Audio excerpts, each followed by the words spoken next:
የሸረሪና ውጊያ የክተት አዋጅና የፕሪቶሪያ ውል መክሸፍ።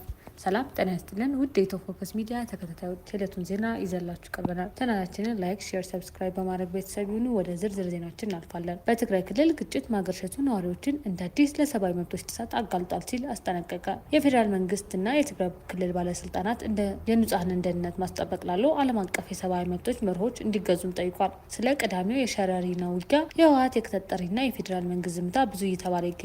የመንግስት የካቢኔ አባል ማረጋገጫና የመንግስት ደጋፊዎች የቃላት ዘመቻ ቢደጋገምም ውጊያው ቢያንስ እስከ ዛሬ የቀጠለ አይመስልም። ከእንግዲህ ላለመቀጠሉ ግን ምንም ዋስትና የለም። የፕሪቶሪያ ስምምነት ምን እንቅፋት ገጠመው? ጥቅምት 2015 ከወደ ፕሪቶሪያ ደቡብ አፍሪካ አጽናኝ ቃል ተሰምቶ ነበር። የተለያዩ ወገኖች እንደገመቱት ከ1 ሚሊዮን በላይ ያለቁ፣ የሚሊዮኖች አካላት ያጎደለ፣ ሴቶች የተደፈሩ፣ ብዙ ሚሊዮኖች የተፈናቀሉበት ዘግናኝ ጦርነት ፍጻሜ ተነግሮ ለቀሪዎቹ የሰላም ተስፋ ፈንጥቆ ነበር። የጠመንጃው ላንቃ ተዘጋ። የአፍሪካ ህብረት አደራዳሪዎች ቡድን መሪ ኦሌ ሴጉን ኦባሳንጆ እንዳሉት ዛሬ ለኢትዮጵያ አዲስ ኩ ቀደደ። ለምስራቅ አፍሪካ በእርግጥ ለመላው አፍሪካም አዲስ ኩ ቀደደ። ይህ ለአፍሪካ ችግር የአፍሪካ መፍትሄ አብነት ነው። በዛሬው የሰላም ስምምነት የአፍሪካ ህብረትን አጀንዳ 2063 አካል የሆነው ገቢር ሲደረግ አይተናል። ይህም አፍሪካ ውስጥ የጠመንጃ ላንቃ ማዘጋት ነው። በኢትዮጵያው ግጭት የሚዋጉ ሁለቱ ወገኖች ግጭቶችን ለማቆም በይፋ ተስማምተዋል ሲሉ ኦባሳንጆ አብስረዋል። የቃል ተስፋ የአፍሪካ አብነት ስምምነት ይዘት ሂደትና ገቢራዊነቱ ገና ከጅምሩ ማወዛገብ፣ ማከራከር፣ ማሻኮት አልፎ አልፎ ማጋጨቱም አልቀረም።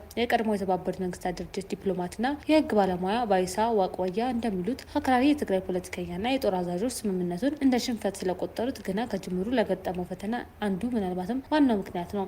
ጠቅላይ ሚኒስትር አብይ አህመድ ከአማራ መገናኛ ብዙሃን ጋር በነበራቸው ቃለ መጠይቆች እንደተናገሩት የፕሪቶሪያ ስምምነት ለትግራይ፣ ለአፋር፣ ለአማራ በጠቅላላ ለኢትዮጵያ ያስገኘው ነገር የተኩስ ድምጽ እንድንሰማ ማድረግና አንጻራዊ በሆነ መንገድ ወደ ልማት እንድናተኩር ማድረግ ነው ብለዋል። የጠቅላይ ሚኒስትሩ መልእክት ተንትኖ ምናልባትም ተደምጦ ሳያበቃ ግን ሸረሪና ምዕራብ ትግራይ ጦርነት መጀመሩ ከመቀሌ ታወጀ። ህወሓት መራሹ የትግራይ ክልላዊ መንግስት ባወጣው መግለጫ የኢትዮጵያ መከላከያ ጦርና የትግራይ ክልል የሚባለው የህወሓት ታጣቂዎች ቅዳሜ ሐምሌ 25 2018 ዓ.ም ከማለዳው እስከ ቀጠር ድረስ ሲዋጉ ነበር። በትግራይ ክልል ቴሌቪዥን ጣቢያው የተሰራጨ መግለጫ የትግራይ ህዝብን ለማጥፋት ያለመ ጦርነት ያለውን ግጭት ለመመከት የትግራይ ህዝብ በሙሉ የሃይማኖት ተቋማት ሳይቀሩ እንዲዘጋጁ ጥሪ አድርጓል። በሀገር ውስጥ እና በውጭ የምትኖር የትግራይ ህዝብ፣ ዲያስፖራዎች፣ ሁሉም የትግራይ ሰራዊትና የጸጥታ አካላት፣ የትግራይ ብሔራውያን ኃይሎች፣ የትግራይ ሲቪል ማህበራት፣ የትግራይ ሃይማኖታዊ ተቋማት ጥሪ እናቀርባለን ሲል ተታውጇል።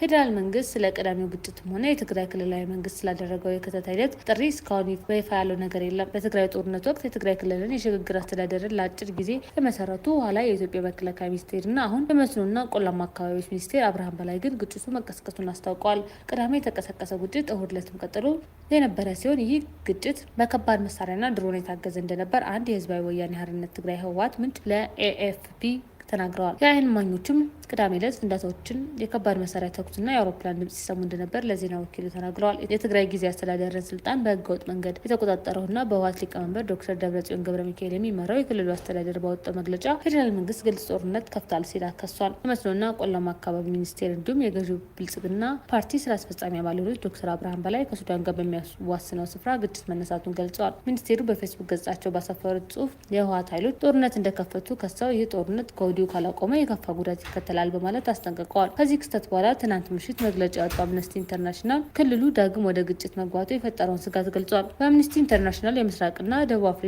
ዋና ዳይሬክተር የሆኑት ሄጌሬ ቻጉታ በትግራይ በድጋሚ ግጭት መጀመሩ ነዋሪዎችን እንደ አዲስ ለሰብአዊ መብቶች ጥሰት አጋልጧቸዋል ብለዋል። ማህበረሰቦች ከዚህ ቀደም ለተፈጸሙ ጥሰቶች ፍትህና ተጠያቂነት አለማግኘታቸውንም ዋና ዳይሬክተሩ አስታውሰዋል። አሁን ውጊያ ያገረሸው በአማራና በኦሮሚያ ክልሎች የትጥቅ ግጭቶች በቀጠሉበት ሁኔታ መሆኑን የጠቀሱት ዋና ዳይሬክተሩ ቀጠናዊና ዓለም አቀፋዊ የሰብአዊ ምርመራ መንገዶችን መዘርጋት እንደሚያስፈልግም ገልጸዋል። ዓለም አቀፉ የሰብአዊ መብቶች ተቋም በአማራና በኦሮሚያ ክልሎች ካሉት ግጭቶች ጋር በተያያዘ የተፈጸሙ ከባድ የሰብአዊ መብት ጥሰቶችንና በደሎችን መመዝገብ መቀጠሉን አንስተዋል። በትግራይ ጦርነት ወቅትም የጦር ወንጀሎችና በሰብአዊነት ላይ የሚፈጸሙ ወንጀሎች ተብለው ሊፈረጁ የሚችሉ ከባድ የሰብአዊ መብት ጥሰቶችን መሰነዳቸውን አስታውሰዋል። ዋና ዳይሬክተሩ ኢትዮጵያ ተአማኒነት ያላቸው ምርመራዎችና ጥፋት ፈጻሚዎች ላይ የሚካሄዱ የክስ ሂደቶች አለመኖርም በጭራሽ እንደ መደበኛ ነገር መውሰድ የለባትም እንዳሉ መግለጫው ያስረዳል። አምነስቲ ኢንተርናሽናል የፌዴራልና የትግራይ ባለስልጣናት የንጹሐን ጥበቃን ጨምሮ የዓለም አቀፍ የሰብአዊ መብቶች ደረጃዎችን እንዲያከብሩና ለእነርሱ እንዲገዙ ጥሪ አቅርቧል። ባለስልጣናቱ ለገለልተኛ የሰብአዊ መብቶች ተከታታዮችና የሰብአዊ ድጋፍ ተዋናዮች በእነዚህ አካባቢዎች ያልተገደበ እንቅስቃሴ